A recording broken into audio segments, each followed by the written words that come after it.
I'm obviously not Shwedik Patel, and I apologize for that. He's a much better speaker and better looking too, so I'm sorry you'll have to deal with me instead tonight. Shwedik was called away at the last minute for a family emergency, so I am stepping in for him. Let me tell you a little bit about Snupi. We are a spin-out. That's me, Jeremy Jaech. One of the other co-founders, Matt Reynolds, is here as well. There he is with his hand up. He's also a professor here at the University of Washington. We're about 40 employees when you throw in all the contractors and interns, and we're in the U District right on the corner of 45th and 15th. And we're a hardware and software company, and we cover everything from bare metal through firmware, through cloud software, through all the cloud ops you have to do, through client software and up to machine learning. I mean, there's a lot going on in this business. It's not an easy business. Let me talk a little bit about how this business came about. So when Matt and Shwedik were together at Georgia Tech and they were thinking about homes of the future, they were involved in a project there called the Aware Home.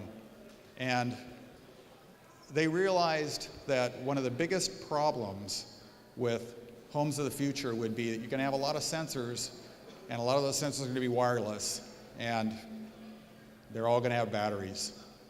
And that's a shitload of batteries, and batteries are a pain in the ass. When they wear out every year or so, if you've got a lot of batteries, you're going to be changing a lot of batteries. So the idea behind this company started with the simple premise of how do we make a home sensor network that lets us persist those sensors for 10 or more years without a battery change.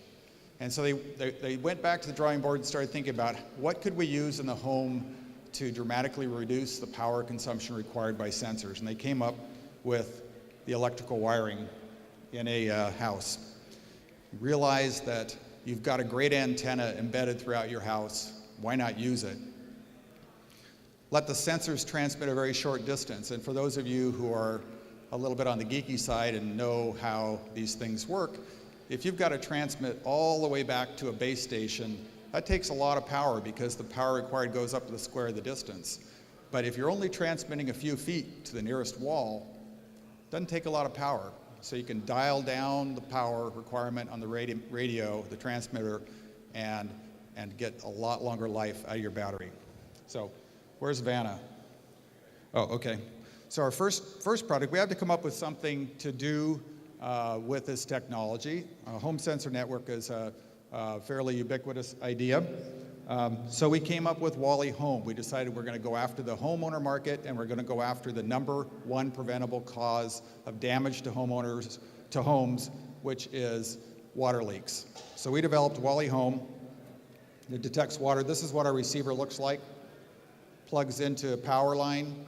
That also couples it to the wiring in the house, makes it an antenna. I see we're bumping ahead here. And has a port that connects it to the internet, which goes up to our web services. Let me see what a node, oh, here's a node. This is what our little nodes look like, about the size of a skipping stone. This has a moisture detector, temperature and humidity sensors on it, and will last for more than 10 years.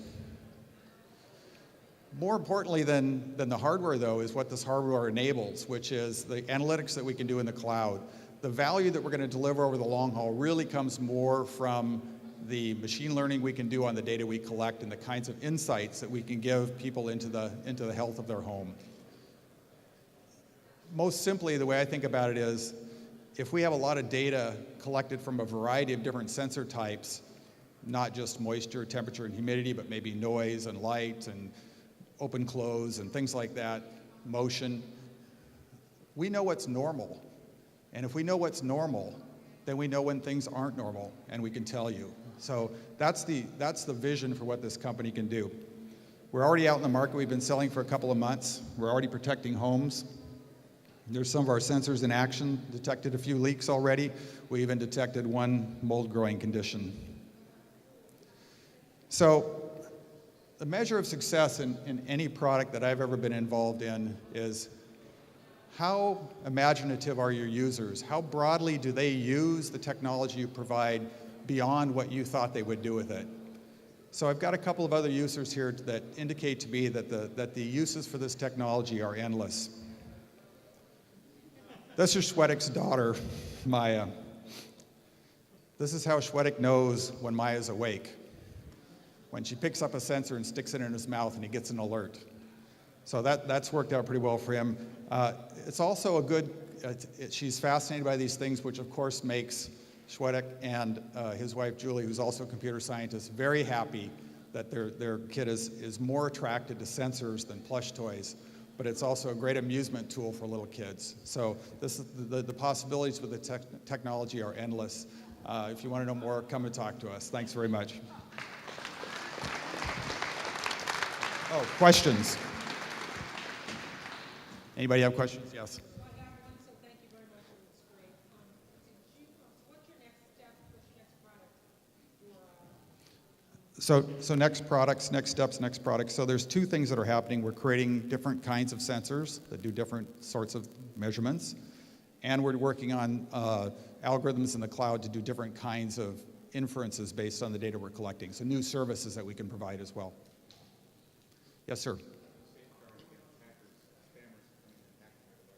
How do we safeguard against hackers? So we encrypt everything except the communication from this to the hub over the electrical wires in your house. The transmission distance on these is a few feet. If you can figure out how to hack our packets, we would like to hire you. It's hard. Yes, sir. We're transmitting it at 13.5 megahertz, so pretty low. Yes, sir. Oh, a hub and 6 sensors is $299. One-time cost, no monitoring. Yes, sir. Do you have issues with fluorescent ballasts or any other devices that are on the system? We have, the question is, do we have electrical interference issues? We have some electrical interference issues. That's a lot of what we do is pick the signal out of that noise. So it's not a simple matter of getting a clean signal on the wire. There are very few things that defeat us. I'll put it that way. We're pretty good at figuring out how to get around that stuff. Yes, sir. Do insurance companies give you a discount? We're working on that. We do have, some of this initial research was paid for by Allstate, and we have American Family Insurance is an investor in our company, so they're interested. But insurance companies are not the quickest kids on the block. Any other, yeah? There is no charge for monitoring per month. Any other questions? No?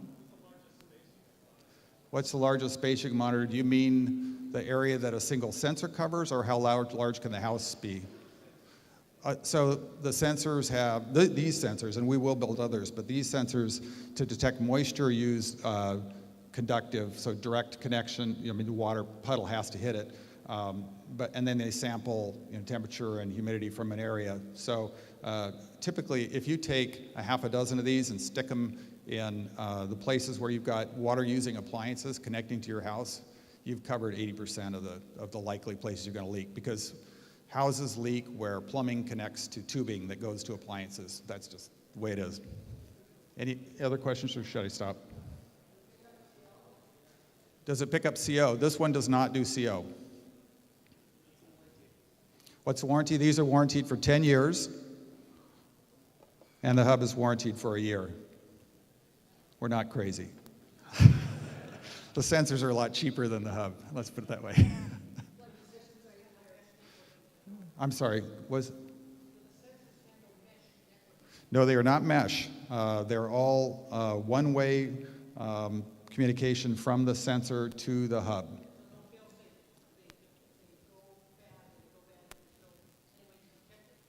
So we're always monitoring. They heartbeat on a regular basis, and we pick up battery level and temperature and humidity on the heartbeat, and we let the user know if a sensor drops offline or if a hub drops offline. And you asked a question about what are we hiring? We're always looking for machine learning people. They're kind of hard to find. Kind of software types. Always looking for them. Any other? Should I stop? Okay, I will stop. Thanks very much. Thank you, Snupi.